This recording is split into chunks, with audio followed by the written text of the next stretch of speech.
Hello friends, GK गुरुजी अड्डा के YouTube platform पे मैं शैलेश आप सभी का हार्दिक स्वागत करता हूं। प्यारे साथियों, 7 जुलाई को आपका सीटेट का एग्ज़ाम है। अब आपके पास समय बहुत कम है, ठीक है। आप लोग प्रीवियस ईयर क्वेश्चन पेपर को लगातार करते रहिए। आज हम आपके लिए 23 जनवरी 2023 को जो ऑनलाइन पेपर हुआ था उसको सॉल्व करवाने वाला हूँ। प्यारे साथियों, चैनल पर नए हैं तो सब्सक्राइब करिए, अपने दोस्तों तक इसको शेयर करिए और अपने साथ एक कॉपी और एक कलम लेकर के ज़रूर बैठिए। जो भी चीज़ें इंपॉर्टेंट मैं आपको बताऊंगा उसको आप नोट करते चलिएगा, ठीक है। क्योंकि सारी चीज़ें लिख पाना इस पर संभव नहीं है, ठीक है। तो कुछ चीज़ें मैं मुंह से बोलूँगा जिसको आपको लिखना पड़ेगा, ठीक है। चलिए अब बिना विलंब किए हुए चलते हैं अपने पहले क्वेश्चन पर और पहले क्वेश्चन का राइट जवाब देखते हैं क्या होगा। इधर उधर की चीज़ों को देखने से बढ़िया है प्रीवियस ईयर क्वेश्चन पेपर को लगाइए। मेरे भाइयों, मेरे बहनों, सबसे ज़्यादा हेल्प आपकी यही प्रदान करेगा और कुछ नहीं। चलिए, निम्न शुरुआती नगरों में से किस स्थान से कपड़े के टुकड़ों के अवशेष चांदी के एक फूलदान के ढक्कन से चिपके हुए मिले? ये किस स्थान से मिले थे? आपको जवाब देना है। तो ये मोहनजोदड़ो से मिले थे, ठीक है। कहाँ से? मोहनजोदड़ो, ठीक है। ये है क्या? ये सैंधव सभ्यता का एक बहुत महत्वपूर्ण स्थल है जिसका उत्खनन किसने करवाया था? राखला दास बनर्जी। नाम नोट कर लीजिएगा, राखला दास बनर्जी। इन्होंने इसका क्या करवाया था? उत्खनन 1922 ईस्वी में राखला दास बनर्जी ने इसका उत्खनन करवाया था। इसका अर्थ क्या होता है? मृतकों का टीला। मृतकों का टीला, ये भी जानते रहिएगा, पूछा जा सकता है, ठीक है। मोहनजोदड़ो से ही आपको एक कांसे की नर्तकी की मूर्ति मिली है। क्या मिली है? कांसे की नर्तकी, जो नर्तकी है उसकी एक मूर्ति आपको मिली है, याद रख लीजिएगा, ये भी इम्पॉर्टेंट है। मोहनजोदड़ो से पुजारी की धड़ वाली मूर्ति मिली है, साथ में एक विशाल अन्नागार भी प्राप्त हुआ है जिसे सैंधव सभ्यता की सबसे बड़ी इमारत भी कहा जाता है, ठीक है। इतनी चीज़ें आप लोग नोट कर लीजिएगा, इस प्रश्न से इम्पॉर्टेंट है। क्वेश्चन नंबर 2 पर चलते हैं। आधुनिक भारत की लिपियां जैसे देवनागरी, बंगाली और तमिल का विकास किस लिपि से हुआ है? आपको दूसरे का राइट जवाब देना है। तो इन सभी का विकास जो है किससे हुआ है? तो ब्राह्मी लिपि से हुआ है, याद रखिएगा। ब्राह्मी लिपि भारत की अधिकांश लिपियों की जननी है। इसका प्रयोग सम्राट अशोक के लेख में हुआ है। ब्राह्मी लिपि ये लिखी कैसे जाती है? तो ये बाएं से दाएं लिखी जाती है, बाएं से दाएं, ठीक है। याद रख लीजिएगा, ये भी आपसे पूछा जा सकता है। चलिए तीसरे पर चलते हैं। क्या कह रहा है? दिल्ली के सुल्तानों को कालानुक्रमिक क्रम में व्यवस्थित करें। देखिए, सबसे पहला आपका आता है गयासुद्दीन बलबन। तो ऑप्शन आपका तीसरा राइट जवाब हो जाएगा, याद रखिएगा। इसका समय कब से कब तक है? 1266 से लेकर के 1286 ईस्वी तक है, याद रखिएगा, ठीक है। ये इल्तुतमिश का गुलाम है, ये भी याद रखिएगा। आईटी का मतलब इल्तुतमिश, इसका गुलाम है और ये चालीसा दल का सदस्य था और आगे चलकर इसने तुर्कान ए चहलगानी का विनाश कर दिया था, ठीक है। दूसरे नंबर पर आपका है, जो ऑप्शन में है वो है अलाउद्दीन खिलजी। 1296 से लेकर के और 1316 ईस्वी तक इसका समय है। देखिए, जो आपका ये अलाउद्दीन खिलजी है, इसने अपने सिक्कों पर स्वयं का नाम द्वितीय सिकंदर के रूप में लिखवाया था, ये याद रखिएगा। इसके बाद आपका आता है फिरोज शाह तुगलक। ये जो फिरोज शाह तुगलक है, इसका समय है भैया 1357 से लेकर के 1388 तक है, याद रखिएगा। इनके बारे में भी कुछ चीज़ें जान लीजिए, जैसे इन्होंने हिसार, फतेहाबाद, फिरोजपुर, फिरोजाबाद, जौनपुर जो है वो जौना खां की स्मृति में बनवाया था। इन सभी नगरों को इसने बनवाया अनेक नहरें इसने बनवाई, और सबसे इम्पॉर्टेंट इसका काम था, इसने सर्वप्रथम क्या किया, लोक निर्माण का काम, लोक निर्माण विभाग की स्थापना करता है। लोक निर्माण कार्य के लिए लोक निर्माण विभाग की स्थापना करता है, याद रखिएगा। और लास्ट में आता है आपका खिज्र खान, जो कि सैयद वंश की स्थापना करता है। ये किसकी स्थापना करता है, सैयद वंश का संस्थापक है, याद रखिएगा। क्वेश्चन नंबर 4 पर चलते हैं और 4 देखते हैं क्या कह रहा है। ठीक है, चलिए 4 क्या कह रहा है आइए देखते हैं और 4 का राइट जवाब देखते हैं। बाण भट्ट की क्या है, तो बाण भट्ट की हर्ष चरित्र है। पहला का दूसरा किस में है, तीसरे में है, तो आपका तीसरा राइट जवाब हो जाएगा। ठीक है, आगे भी आप जान लीजिए। अश्वघोष का क्या है, बुद्ध चरित्र है। हरिशेन का क्या है, तो समुद्रगुप्त की प्रशस्ति है। रविकीर्त पुलकेशिन द्वितीय की प्रशस्ति है। ठीक है, चलिए क्वेश्चन नंबर 5 पर चलते हैं। किस भाषा का एक रूप मागधी या मगधी, मगधी है, आपको इसका जवाब देना है। वो देखिए आपका प्राकृत भाषा है। क्या है, प्राकृत भाषा। समझिए, प्राकृत भाषा का एक रूप मागधी या मगही है। मागधी भाषा भारत के मध्य पूर्व में बोली जाने वाली एक बहुत इम्पॉर्टेंट भाषा है। इसी मागधी भाषा से ही भोजपुरी, मैथिली जैसी भाषाएं निकली हैं। ये मौर्य दरबार की आधिकारिक भाषा थी, याद रखिएगा। जो मागधी है, ये जो आपका मौर्य दरबार है, मौर्य दरबार की कैसी भाषा थी, आधिकारिक, याद रखिएगा। ठीक है, आधिकारिक भाषा के रूप में इसको जाना जाता है। ठीक है, 1961 की जनगणना में मागधी को हिंदी के तहत कानूनी रूप में अवशोषित किया गया था, ये भी याद रखिएगा। क्वेश्चन नंबर 6 पर चलते हैं। कह रहा है निम्नलिखित में से कौन सा कथन बसवन्ना द्वारा आरंभ किए गए वीरशैव आंदोलन के बारे में सही है। अब 6वें का आपको राइट जवाब देना है। ठीक है, इसका आरंभ तमिल भक्ति आंदोलन के विरुद्ध एक प्रतिक्रिया के रूप में हुआ था। बिल्कुल सही है, यह तमिल भक्ति आंदोलन से प्रेरित था। तो बताइए क्या ये तमिल भक्ति आंदोलन से प्रेरित था? नहीं, इसके विरुद्ध था, तो ये गलत हो जाएगा। इसने शिव से प्रेम को मुक्ति के मार्ग के रूप में अपनाने का उपदेश दिया, ये गलत है। तो केवल ए आपका सही है। अब बात को समझिए। बसवन्ना द्वारा 12वीं शताब्दी में कर्नाटक में वीरशैव आंदोलन प्रारंभ किया गया। अब ये कहाँ किया गया?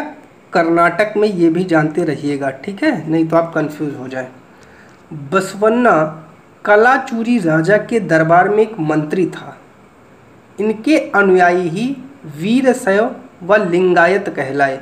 लिंगायत का अर्थ होता है भगवान शिव का लिंग धारण करने वाले, अर्थात अपने गले में जो शिवलिंग को धारण करते हैं। ठीक है, चलिए क्वेश्चन नंबर 7 पर चलते हैं।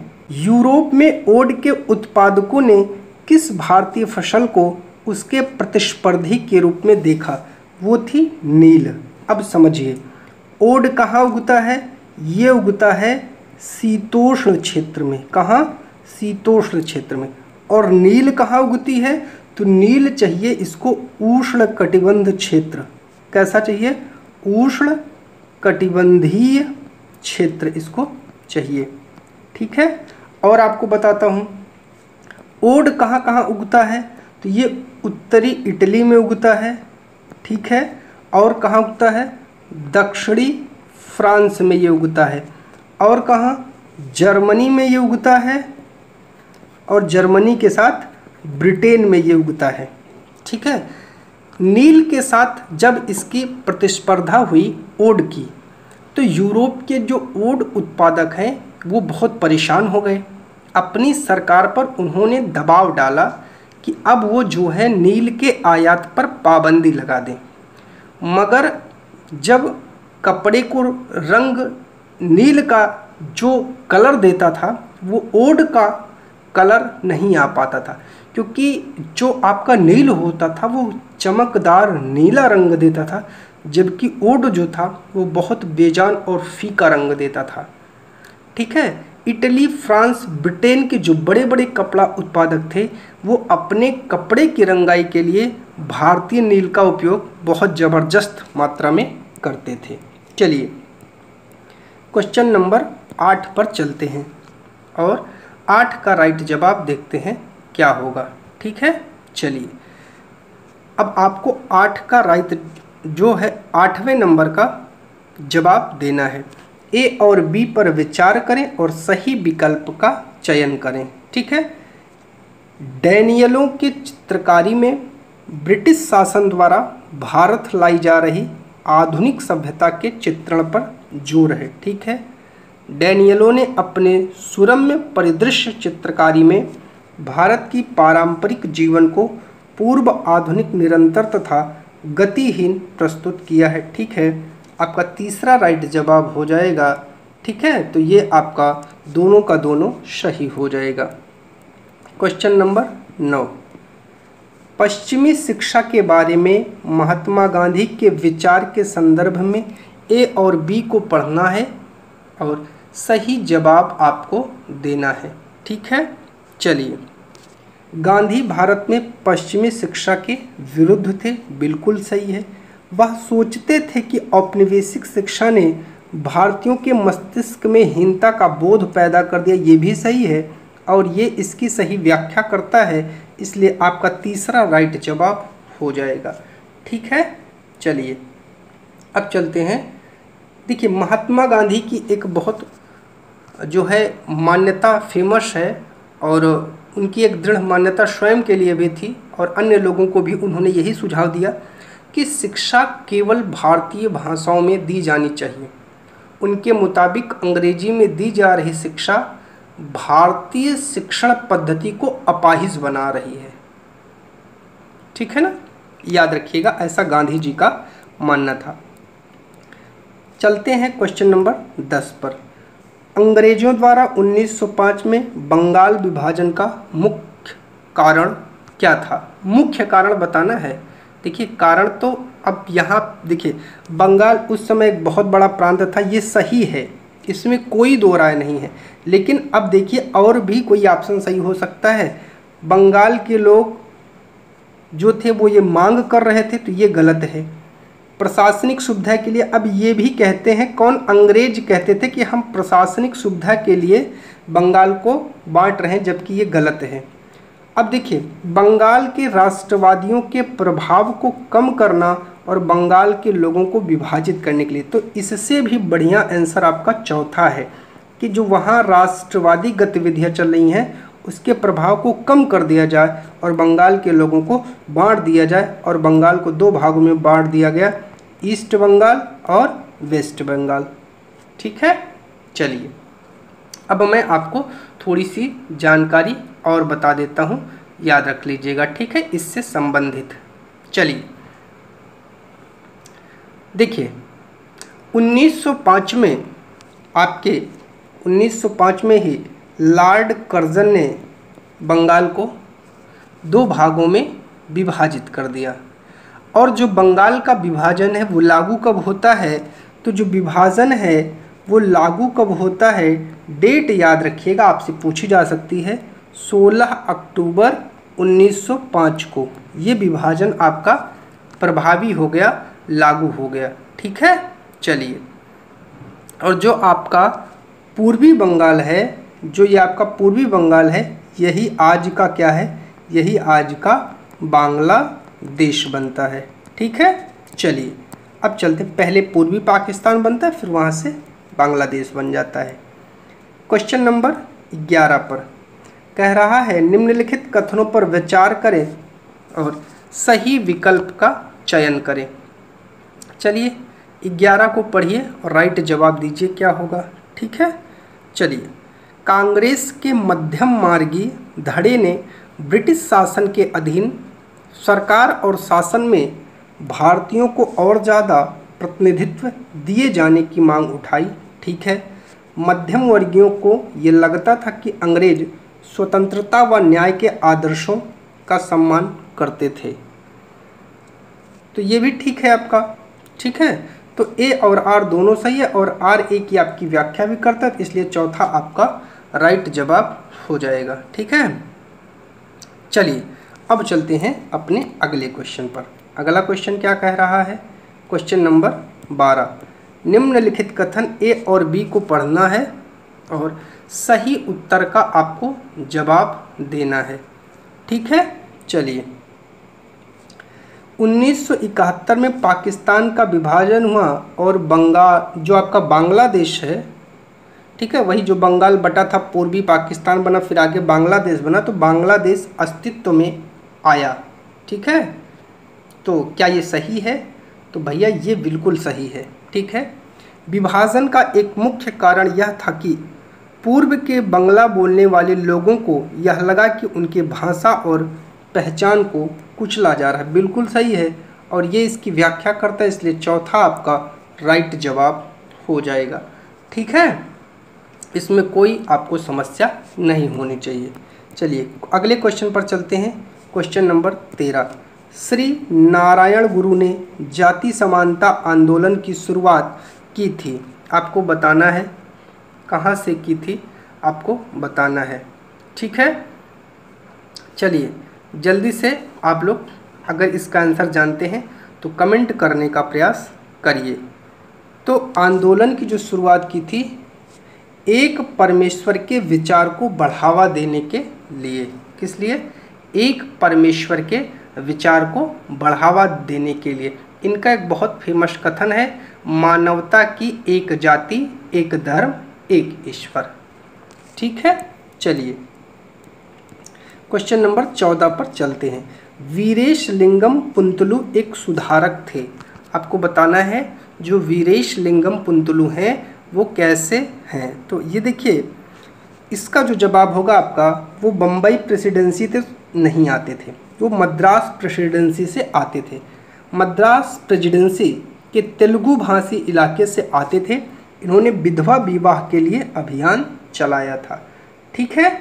चलिए आगे चले अगले क्वेश्चन पर। चलिए क्वेश्चन नंबर 15 क्या कह रहा है देखते हैं। निम्नलिखित कथनों पर विचार करें और सही विकल्प का चयन करें, ठीक है। 15 को पढ़िए और जो सही है उसका उत्तर दीजिए। कह रहा है, जिस मैदान पर हम खड़े हैं उसमें धीरे धीरे गति हो रही है, ठीक है।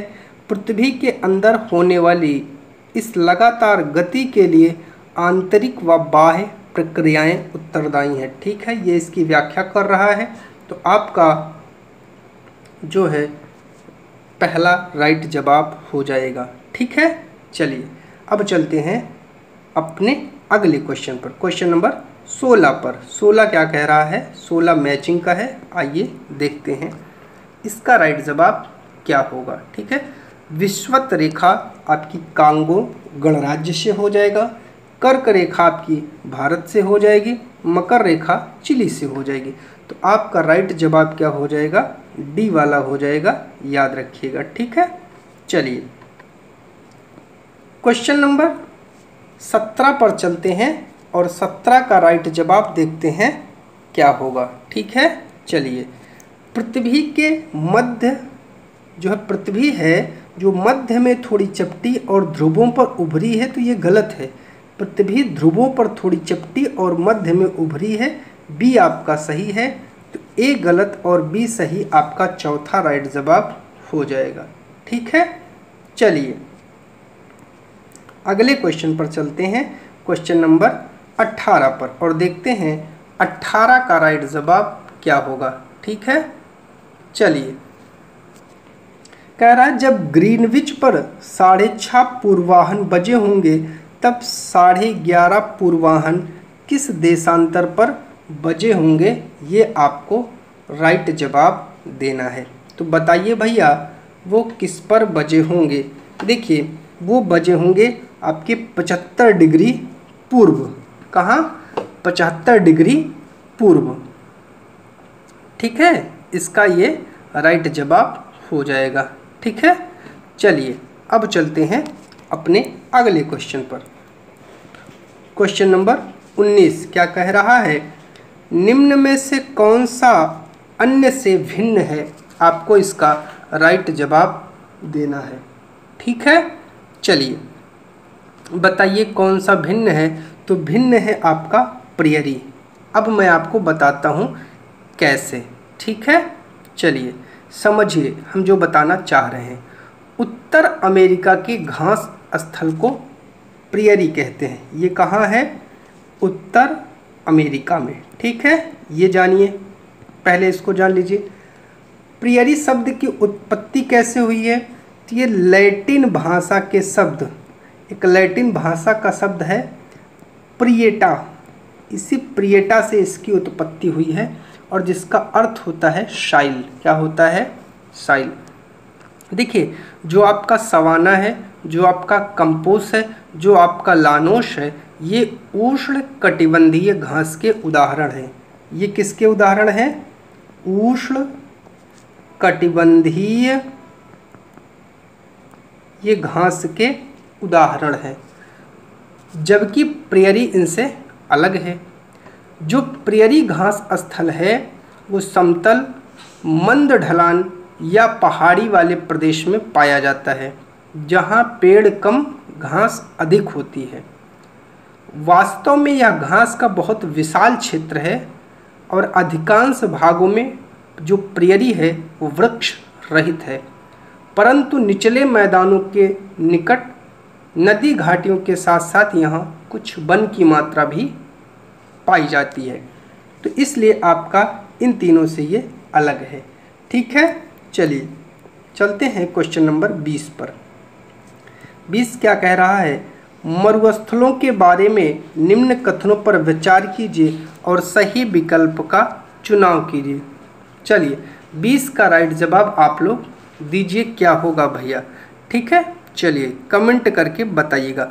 मरुस्थल एक शुष्क प्रदेश होता है। ठीक है, आगे कह रहा है मरुस्थल की विशेषता है कि यहाँ केवल अत्यधिक उच्च तापमान पाया जाता है। तो देखिए, केवल आया है तो केवल आने से तो आपका वैसे भी गलत हो जाएगा। देखिए समझिए, यहाँ दिन में उच्च तापमान और रात में निम्न तापमान रहता है, ये आप लोग जान लीजिएगा। मरुस्थलीय क्षेत्र में बालू के विशाल फैलाव के साथ बजरी के मैदान और पठारी इलाके भी पाए जाते हैं। तो ये आपका जो है क्या हो जाएगा? सही हो जाएगा, सी वाला। तो आपका तीसरा राइट जवाब हो जाएगा, ए और सी सही है।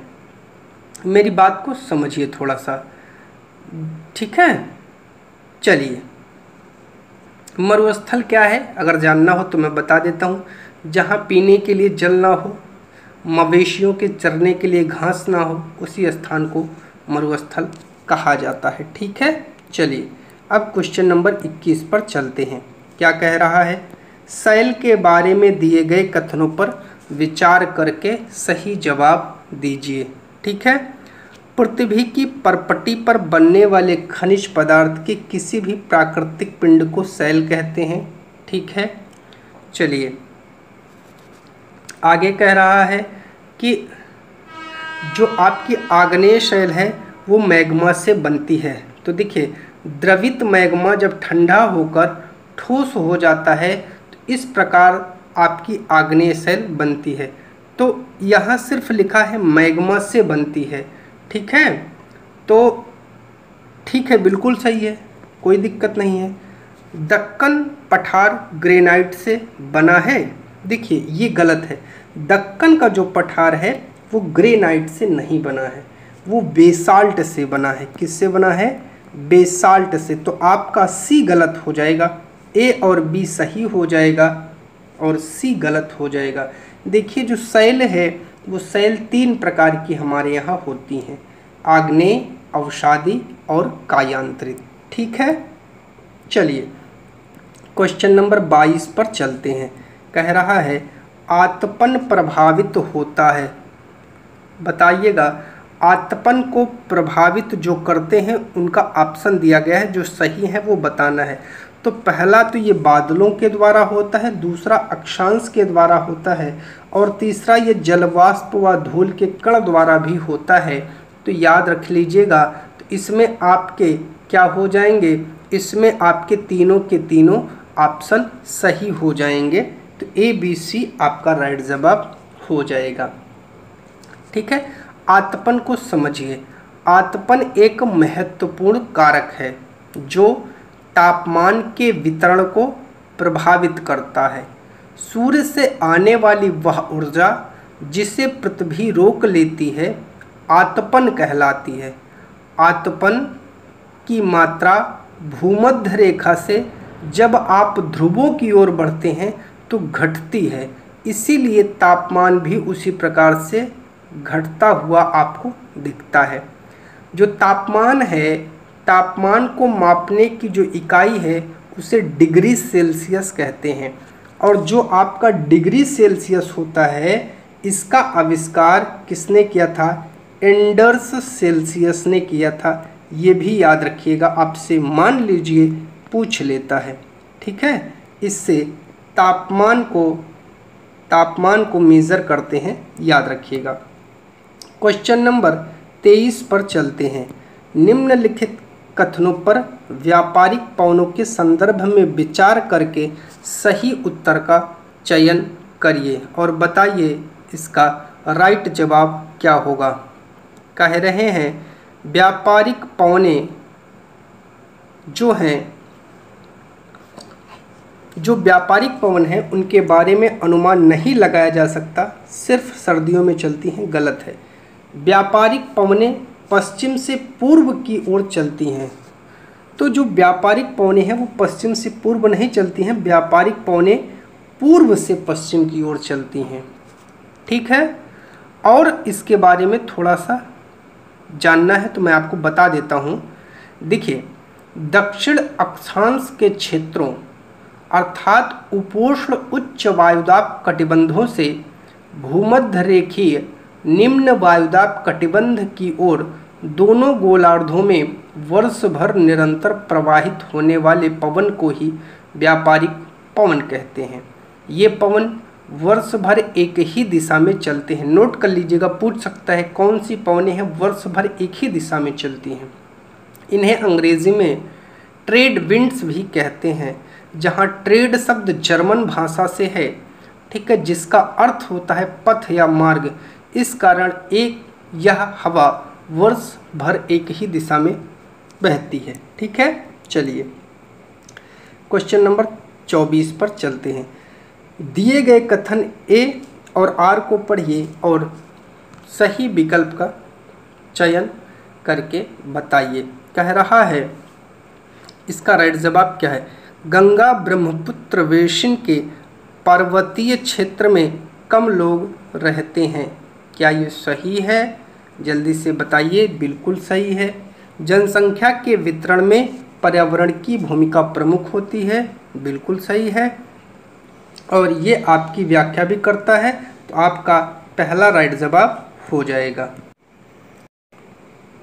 चलिए अब चलते हैं अपने अगले क्वेश्चन पर, क्वेश्चन नंबर 25 पर, और देखते हैं 25 क्या कह रहा है। कथन ए, बी और सी पर विचार करें और सही उत्तर का चयन करें। ठीक है, 25 का आप लोग राइट जवाब दीजिए क्या होगा। ठीक है, चलिए कह रहा है खनिज आग्नेय शैलों, अवसादी शैलों और कायांतरित शैलों में पाए जाते हैं। ठीक है, अगला कह रहा है धात्विक खनिज आग्नेय शैलों में पाए जाते हैं लेकिन कायांतरित व अवसादी शैलों में नहीं पाए जाते हैं। तो ये गलत हो जाएगा भैया। जो आपके धात्विक खनिज हैं वो केवल आग्नेय शैल में ही नहीं बल्कि सभी शैलों में पाए जाते हैं, याद रखिएगा। ठीक है, खनिज ईंधन अवसादी स्तर में पाए जाते हैं, तो बिल्कुल सही है, ये सही है। ए और सी आपका राइट जवाब हो जाएगा। ठीक है, चलिए अब चलते हैं अगले क्वेश्चन पर। ठीक है, चलिए क्वेश्चन नंबर 26 क्या कह रहा है, आइए देखते हैं। निम्नलिखित कथन ए आर पर विचार करना है और सही जवाब आपको देना है। तो 26 का राइट जवाब आप लोग कमेंट करके दीजिए। भारत में कच्छ की खाड़ी में विशाल ज्वारीय मिल के क्षेत्र हैं, ठीक है, तो क्या ये सही है? बताइए जल्दी से। तो ये बिल्कुल आपका सही है। ज्वारीय ऊर्जा का विदोहन समुद्र के चौड़े मुहाने में बांध के निर्माण से किया जा सकता है। तो क्या किया जा सकता है? बताइए। ये गलत है, तो आपका ए सही और आर गलत हो जाएगा, याद रखिएगा, ठीक है। चलिए क्वेश्चन नंबर अगला कौन सा है? 27 पर चलते हैं। कह रहा है इस्पात के उत्पादन में कच्चे मालों को ज़रूरत पड़ने वाली मात्रा के हिसाब से घटते क्रम में रखें। अर्थात ज़रूरत पड़ने वाली मात्रा के हिसाब से आपको घटते क्रम में इसको सेट करना है। तो इसका राइट जवाब क्या होगा? तो सबसे पहला हो जाएगा आपका कोयला, फिर लौह अयस्क, फिर चूना पत्थर। तो आपका तीसरा इसका राइट जवाब हो जाएगा, ठीक है। चलिए अब चलते हैं हम लोग अपने अगले क्वेश्चन पर, और अगले क्वेश्चन का हम लोग राइट जवाब देखते हैं क्या होगा, ठीक है। चलिए क्वेश्चन नंबर 28, निम्नलिखित में से क्या रूढ़िबद्ध धारणाएं बनाने का विपरीत है? ठीक है, आपको 28 का राइट जवाब देना है। समाज में व्यक्तित्व की पहचान करना, ठीक है, ये इसके विपरीत है, याद रखिएगा। चलिए क्वेश्चन नंबर 29 पर चलते हैं। कह रहा है एक रूपी समाज में किस चीज़ की कमी पाई जाएगी? आप बताइए। एक रूपी समाज में किस चीज़ की कमी पाई जाती है? तो विविधता की कमी, डाइवर्सिटी की कमी आपकी पाई जाती है, ठीक है। चलिए अब चलते हैं अपने अगले क्वेश्चन पर। अगले क्वेश्चन का राइट जवाब देखते हैं। विकास खंड स्तर की पंचायत को क्या कहते हैं?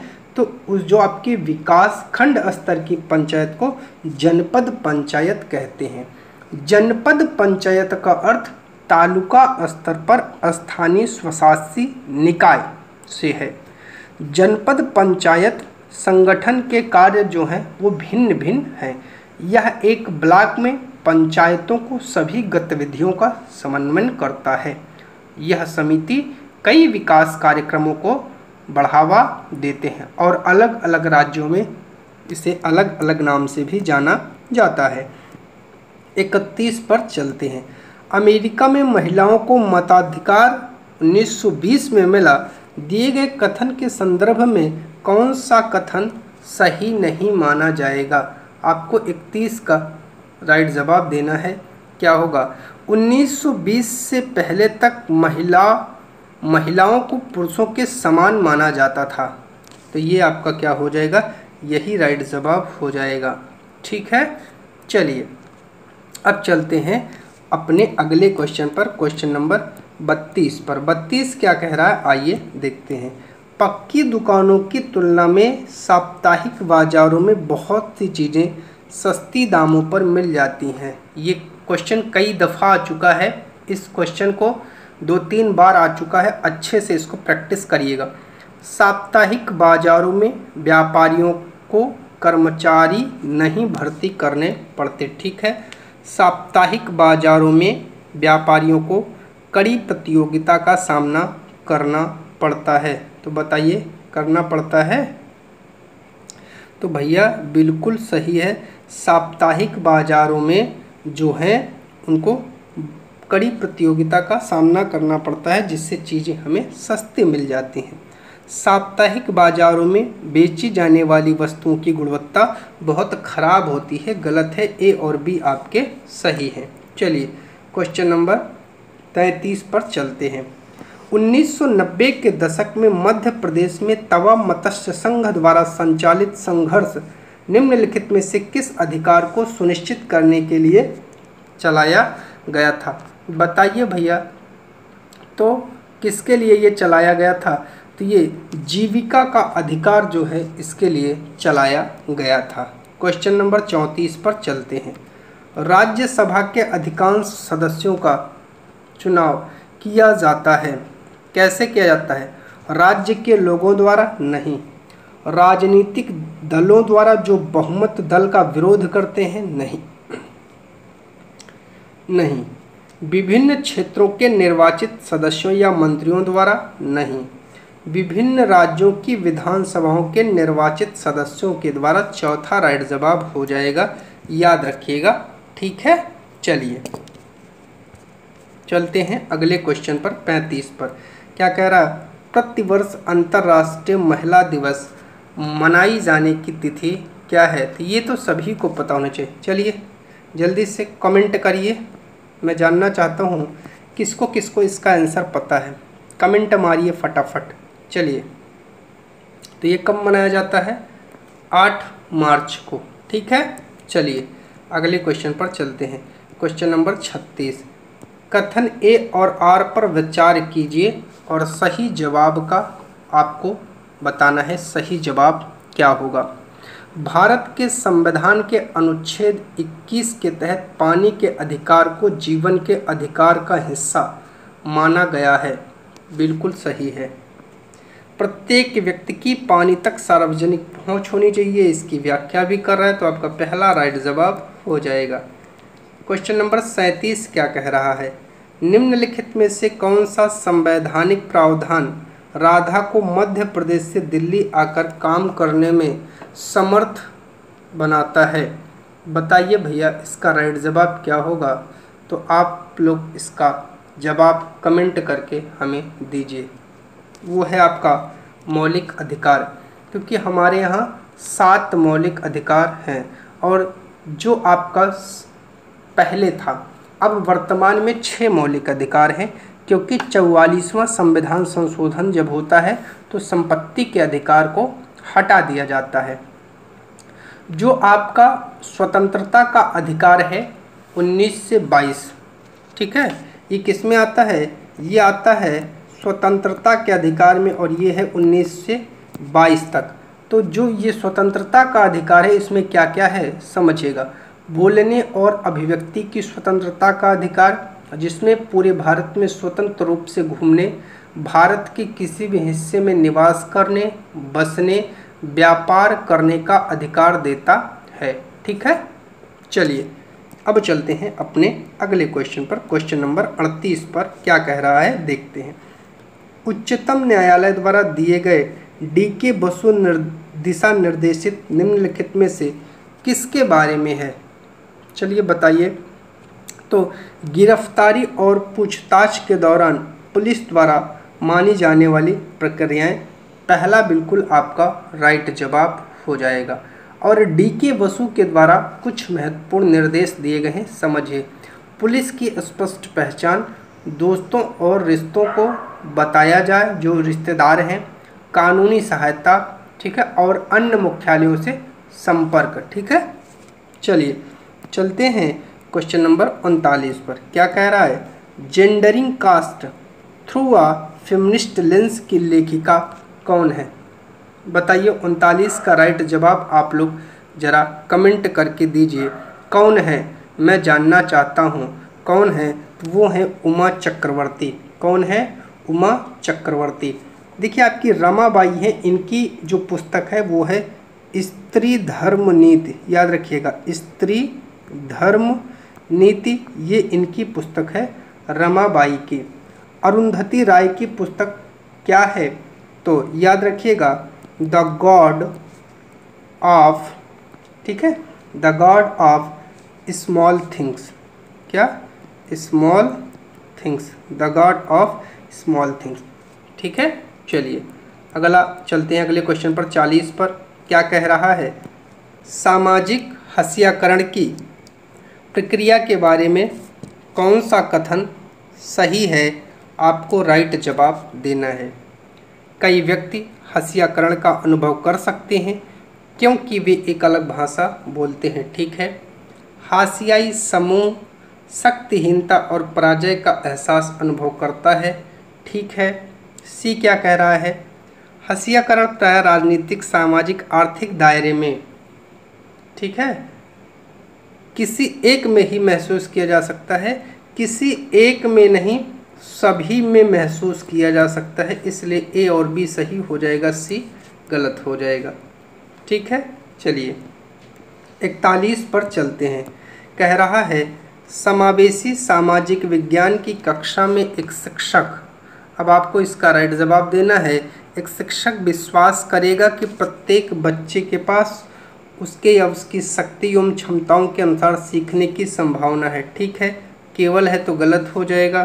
ठीक है, वर्गीकरण भी आया है तो गलत हो जाएगा। आपको सहानुभूति और दया नहीं दिखाना है, गलत हो जाएगा। चलिए अगला क्वेश्चन क्या है, 43 पर चलते हैं। एक पाठ्यक्रम में कई विषयों से अन्वेषण पद्धतियों एवं संकल्पनात्मक योजनाओं के साथ लाने के उपागम को क्या कहते हैं?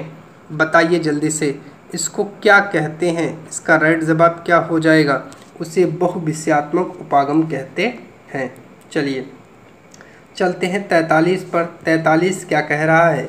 सामाजिक एवं राजनीतिक जीवन की कक्षा में एक पाठ्य योजना विकसित किए जाते समय जिन कारकों को ध्यान में रखा जाना चाहिए उसके संदर्भ में निम्न कथनों को पढ़िए और सही विकल्प का चुनाव करिए।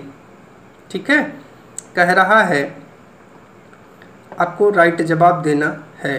ठीक है, और हम जानना चाहते हैं इसका राइट जवाब क्या होगा। पाठ्य योजना बनाते समय शिक्षक को यह सुनिश्चित करना चाहिए कि शैक्षिक प्रविधियां और युक्तियां प्रकृति में एकरूप हों, गलत है। अबोधगम्यता से बचने के लिए पाठ्य योजना में सैद्धांतिक ज्ञान को प्रयोग में नहीं लाना चाहिए, ये भी गलत है। ए और जो बी अर्थात पहला और दूसरा आपका दोनों गलत है। अब मैं आपको बताता हूँ पाठ्य योजना बनाते समय आपको किन चीज़ों का ध्यान रखना है। पहला, पाठ्य योजना बनाते समय कक्षा का जो स्तर है उसका ज्ञान आपको अवश्य होना चाहिए। प्रकरण को एक या अधिक सोपानों में आपको विभाजित करना चाहिए। विद्यार्थियों के पूर्व ज्ञान की जानकारी आपको होनी चाहिए अर्थात शिक्षक को होनी चाहिए। शिक्षण सिद्धांतों, शिक्षण सूत्रों, शिक्षण विधियों का आपको पूरा का पूरा ज्ञान होना चाहिए। क्वेश्चन नंबर 44 पर चलते हैं। पाठ के अंत में दिए गए प्रश्नों के संदर्भ में निम्न दो कथनों पर विचार कीजिए और सही विकल्प का चयन करके जवाब दीजिए, क्या होगा? चलिए आप लोग जल्दी से इस क्वेश्चन का राइट जवाब देने का प्रयास करें। चलिए, कह रहा है क्या होगा बताइए। पाठ्य वस्तु को किस हद तक आत्मसात कर लिया है, इसके आकलन हेतु उपयोग में लाए जा सकते हैं। ठीक है, पाठ में उठाए गए मुख्य संपत्तियों को पूरा करते हैं तथा विद्यार्थियों के अपने शब्दों में समझाने हेतु प्रोत्साहित करते हैं। ठीक है, पहला और दूसरा आपका दोनों सही है, तीसरा आपका राइट जवाब हो जाएगा। चलिए 45 पर चलते हैं। कक्षा में मुझे दूसरों से दूर बैठना पड़ता था, वह भी ज़मीन पर। कभी कभी वे मुझे बिना किसी कारण के पीटते थे। कक्षा में ओम प्रकाश वाल्मीकि की आत्मकथा जूठन के लिए उद्धरण के उपयोग से आप विद्यार्थियों को प्रोत्साहित करेंगे। किस लिए प्रोत्साहित करेंगे आप लोग बताइए भैया, जल्दी से बताइए किस लिए प्रोत्साहित करेंगे? तो प्रोत्साहित करेंगे वाल्मीकि के अनुभव पर आत्मविश्लेषण के लिए, याद रखिएगा। ठीक है, चलिए 46 पर चलते हैं। विद्यार्थियों को युद्ध की, जो विद्यार्थी हैं उनको युद्ध की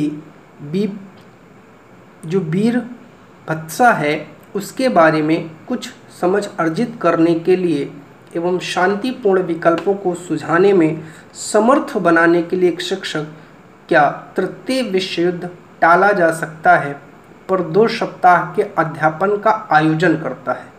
उनके अध्ययन के समय विद्यार्थी विविध विषयों से सूचना का प्रयोग करते हैं। अब आपको बताना है इसमें राइट जवाब क्या हो जाएगा।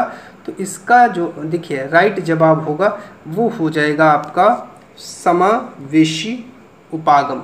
ठीक है, क्या हो जाएगा? समावेशी उपागम। चलिए क्वेश्चन नंबर 47 पर चलते हैं। देखिए लेबल थोड़ा सा कठिन आया है पेपर का। ठीक है, निम्नलिखित कथनों पर विचार करें और सही विकल्प का चयन करें। ठीक है, 2 कथन आपको मिल रहे हैं, आपको बताना है सही क्या है। ठीक है, लोग संकल्पनाओं और सामान्यीकरण का उपयोग करते हुए लोग अपने अनुभवों के अर्थ निकालते हैं। ठीक है, सामाजिक विज्ञान की कक्षा में संकल्पनाओं के विकास एवं सामाजिक राजनीतिक वास्तविकताओं के विश्लेषण की क्षमता पर बल होना चाहिए, बजाय मात्र सूचना को स्मरण रखने के। ये भी आपका सही है और पहला दूसरे का मूलाधार भी है, तो दूसरा आपका राइट जवाब हो जाएगा। चलिए 48 पर चलते हैं। कह रहा सामाजिक विज्ञान की एक शिक्षिका मौसम विषय पर अपने विद्यार्थियों को प्रमाण आधारित जांच में संलग्न करना चाहती है। निम्न में से कौन सा कार्य उसकी पाठ्य योजना में शामिल होगा? बताइए जल्दी से। 48 का राइट जवाब आप लोग कमेंट करके दीजिए। विद्यार्थियों को स्थानीय समाचार पत्र से 10 दिन की मौसम रिपोर्ट लिखने का सुझाव देना। ठीक है। कक्षा में जलवायु परिवर्तन पर वृत्त चित्र देखने के दौरान शिक्षार्थियों को मुख्य बिंदु लिखने के लिए कहना, तो ये गलत हो जाएगा। ठीक है ना। बच्चों को मौसम पर गाने एकत्रित करने के लिए कहना, गलत है। केवल ए आपका सही हो जाएगा, याद रखिएगा। अगला क्वेश्चन है 49। चलिए देखते हैं क्या होगा। निम्नलिखित कथनों पर विचार करें और सही विकल्प का चयन करके उत्तर दें। कह रहा है ऐतिहासिक सिनेमा बनाने पर अध्ययन में एक ऐतिहासिक वृत्तचित्र द्वितीयक स्रोत होगा। बताइए क्या ये सही है? गलत है। विश्वकोश सूचना के प्राथमिक स्रोत हैं, ये भी गलत है। विश्वकोश सूचना के द्वितीयक स्रोत हैं। ठीक है, कैसे हैं? द्वितीयक स्रोत हैं, ये भी समझ लीजिए। देखिए ऐतिहासिक सिनेमा बनाने पर अध्ययन में एक ऐतिहासिक वृत्तचित्र द्वितीयक स्रोत नहीं है, प्राथमिक स्रोत है। यहाँ ये क्या होगा? प्राथमिक स्रोत, और यहाँ प्राथमिक नहीं, ये आपका द्वितीयक स्रोत होगा, अर्थात पहला और दूसरा दोनों गलत है। क्वेश्चन नंबर 50 पर चलते हैं। सामाजिक विज्ञान के प्रति कौन सी धारणाएं हैं जिन्हें प्रभावी कक्षा विनियोजन के साथ दूर किया जा सकता है? बताइए 50 का राइट जवाब क्या होगा? जल्दी से कमेंट करिए, बताइए क्या होगा? यह अव्यवहारिक है, यह बस यंत्रवत कंठस्थ करने के बारे में है, इसमें समस्या समाधान के कौशल की जरूरत नहीं है। तो आपका ABC तीनों सही हो जाएगा। देखिए सामाजिक विज्ञान एक ऐसा विषय है जिसमें मानवीय संबंधों की विभिन्न दृष्टिकोणों से चर्चा होती है। सामाजिक विज्ञान वह क्षेत्र है जिसके द्वारा आधुनिक सभ्यता को बहुत अच्छे रूप से स्पष्ट किया जा सकता है। ठीक है, चलिए 51 पर चलते हैं। 51 का राइट जवाब देखते हैं क्या होगा। आप जिस शहर, कस्बा, गांव से संबंध रखते हैं उसके कम से कम 10 व्यवसायों की सूची बनाएं और पता लगाएं कि वे कितने समय से विद्यमान हैं। चलिए बताइए भैया 51 का जवाब क्या होगा? चलिए आप लोग जवाब दीजिए, मैं जानना चाहता हूँ।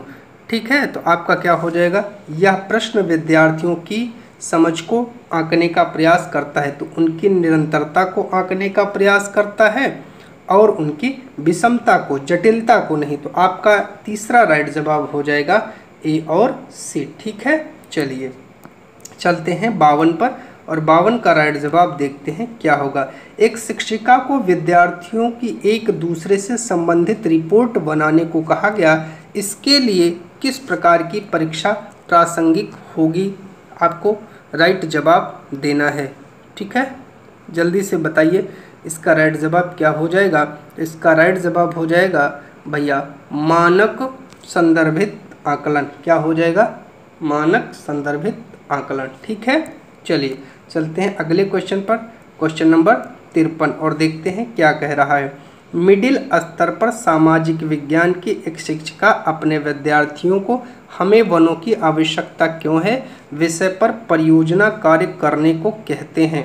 विद्यार्थियों को निम्न में से किस गतिविधि या गतिविधियों में संलग्न होने की अपेक्षा है? बताइए इसका राइट जवाब आप लोग दीजिए क्या हो जाएगा?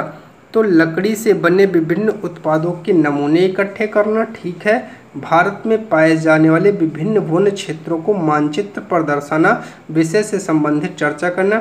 A और B आपके दोनों सही हो जाएंगे। ठीक है, चलिए चलते हैं क्वेश्चन नंबर 54 पर। कह रहा है सामाजिक विज्ञान में छोटे समूह वाली क्षेत्र आधारित प्रायोजनाओं को प्रोत्साहित करने के क्या उद्देश्य हैं?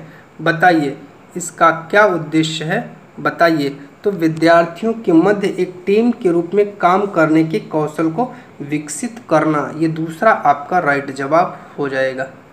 ठीक है, चलिए चलते हैं अगले क्वेश्चन पर, और अगले क्वेश्चन का राइट जवाब देखते हैं क्या होगा। 55 का कह रहा है, निम्न में से किस प्रश्न से छात्र के व्यवहारिक ज्ञान की जांच की जा सकती है? अक्षांश क्या है? नहीं। रूढ़िबद्ध धारणाएं एक लड़की की जिंदगी को कैसे प्रभावित करती हैं? नहीं। मौलिक अधिकार को वास्तविकता में लाने के लिए किस तरह की कार्रवाइयों की जरूरत है? तीसरा आपका राइट जवाब हो जाएगा। 56 पर चलते हैं।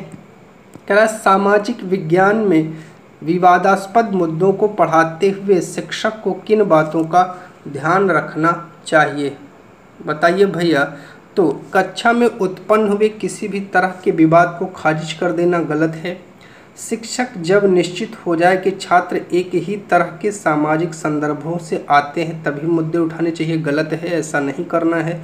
उचित योजना बनाकर विचार विमर्श कराई जाए ताकि सम्मान और गरिमा बनी रहे, तीसरा राइट जवाब हो जाएगा। 57 पर चलते हैं। उच्च ज्वार होता है कब? आपको जवाब देना है। उच्च ज्वार कब होता है मेरे भैया? जब चंद्रमा, सूर्य और पृथ्वी तीनों एक सीध में आ जाते हैं। ठीक है, तो उच्च ज्वार आता है, और ये होता कब है? ऐसा महीने में 2 बार होता है, ये भी याद रखिएगा। ठीक है, एक पूर्णिमा और दूसरा अमावस्या के दिन। ठीक है, याद रखिएगा। चंद्रमा एवं सूर्य के आकर्षण के कारण दिन में 1 बार या 2 बार समुद्र का तल उठने या गिरने को ज्वार भाटा कहते हैं। जलवायु संबंधी प्रभावों के कारण जल की गतों को, जो गति है, उसको महोर्मी कहते हैं। ठीक है, चलिए अगले क्वेश्चन पर चलते हैं, क्वेश्चन नंबर 58 पर, और 58 का राइट जवाब देखते हैं क्या होगा। कह रहा है, कोरियोलिसिस प्रभाव, जहां उत्तरी गोलार्ध में बल पानी को बाधित करता है, उसे दाईं ओर प्रभावित करता है, को समझने के लिए विद्यार्थियों को निम्न में से किससे परिचित होना चाहिए? बताइए। तो ये किससे होंगे? पृथ्वी के घूर्णन व अक्ष से। ठीक है, चलिए अगले क्वेश्चन पर चलते हैं। क्वेश्चन नंबर 59 क्या कह रहा है? घरेलू हिंसा पढ़ाते हुए उस महिला जिसने हिंसा झेली है को दर्शाने का सबसे उचित तरीका क्या होगा? बताइए भैया, सबसे उचित तरीका क्या होगा? तो सबसे उचित तरीका होगा उत्तरजीवी सर्वाइवर। ठीक है, चलिए अब चलते हैं अपने अगले क्वेश्चन पर, क्वेश्चन नंबर 60, और आज का अंतिम प्रश्न। ठीक है, भारतीय लोकतंत्र में समानता विषय की आप कक्षा में कैसे चर्चा करेंगे? उपयुक्त विकल्प का आपको चुनाव करके सही जवाब देना है। हमें मिले हुए मौलिक अधिकार के रूप में, ठीक है, एक परिपूर्ण जीवन के लिए एक आदर्श गुण के रूप में, ठीक है, इसकी परिभाषा और विशिष्टता बताते हुए गलत है, समाज में विद्यमान असमानताओं को उजागर करते हुए, तो आपका राइट जवाब हो जाएगा A, B, D। ठीक है प्यारे साथियों, देखिए हम लोगों ने आज 60 क्वेश्चन किए। इस 60 क्वेश्चन में मुझसे थोड़ी बहुत कहीं अगर त्रुटि हुई होगी बोलने में या अन्य किसी प्रकार की, तो उसके लिए मैं आप लोगों से क्षमा मांगता हूँ। देखिए, लगातार वीडियो बनाते रहने से, बोलते रहने से 1-2 शब्द त्रुटि हो जाती है, कुछ गलत हो जाता है, तो उसके लिए क्षमा करिएगा। आप लोग लगातार इसका रिवीजन करते रहिएगा, और अगर आप लोग चैनल पर नए हैं तो चैनल को तुरंत सब्सक्राइब करिएगा, वीडियो को अपने दोस्तों तक जरूर पहुंचाइएगा। ये काम आप ज़्यादा से ज़्यादा करिएगा। आप जब दूसरों का भला करते हैं तो आपका भला ईश्वर करता है, और आप लोग अपनी तैयारी मेहनत करते रहिए। देखिए, सक्सेस का कोई शॉर्ट ट्रिक नहीं है। सक्सेस हमेशा आपको लंबे रास्तों पर चलने से ही मिलेगी। सक्सेस में हमेशा आपको ठोकर लगेगी, संभलना पड़ेगा, आराम से चलना पड़ेगा, मंजिल पर आप पहुंच जाओगे। क्वालिफाइंग एग्ज़ाम है, बहुत आराम से आप पास हो जाओगे। प्रीवियस ईयर पेपर वो गाड़ी है जिसमें बैठ के आप आराम से सीटेट को पास कर सकते हैं। ठीक है, आज के लिए बस इतना ही। बहुत बहुत धन्यवाद प्यारे साथियों आप सभी का। ठीक है, लगातार आप लोग जुड़ते रहिए, चैनल पर जुड़े रहिए। ठीक है, और जो भी प्रकार की आपकी समस्या हो, अगर आपको किसी भी टॉपिक पर, किसी भी अन्य सब्जेक्ट पर, किसी भी अन्य चीज़ पर आपको लगता है कि नहीं हमें इस चीज़ पर चर्चा करना है, इस चीज़ को और अच्छे से करवाया जाए, तो आप लोग बताइएगा, हम उस चीज़ को भी आपके लिए करवाने का प्रयास करेंगे। समय बहुत कम बचा है, ज़्यादा से ज़्यादा मेरा टारगेट है कि प्रीवियस ईयर पेपर जितने ज़्यादा से ज़्यादा हो जाएं उनको करवा दिए जाएं। ठीक है, तो बहुत बहुत धन्यवाद प्यारे साथियों।